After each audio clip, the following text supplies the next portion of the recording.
ഏഴര പതിറ്റാണ്ട് കാലമായി തൃക്കരിപ്പൂരിലും പരിസര പ്രദേശങ്ങളിലും ബാങ്കിംഗ്, നോൺ ബാങ്കിംഗ് സേവനങ്ങളുമായി പ്രവർത്തിച്ചു വരുന്ന തൃക്കരിപ്പൂർ ഫാമേഴ്സ് സർവീസ് സഹകരണ ബാങ്കിന്റെ നേതൃത്വത്തിൽ നിർമ്മിച്ച mini auditorium cum shopping complex തുറന്നു.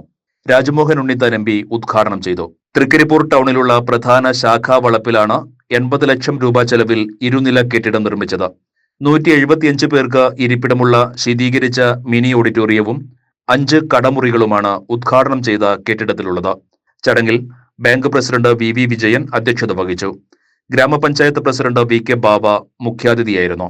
Managing director K Sasi, assistant secretary C Sethumadhavan, M Manu, advocate K Rajendran, AGC Basheer, V Krishnan, C Sunilkumar, C Chandramathi, LK Yusuf, C Ravi, UK Rajan, Fathima Salam, CH Abdul Rahim, AGC Basheer, UP Fayis, PV Satheesan, VK Raveendran, TP Usha, MP Bijeesh, TV Shibin, C Balan, AG Basheer, KP Renil, Musthafa Ponnambara, M Malathi എന്നിവർ പ്രസംഗിച്ചു.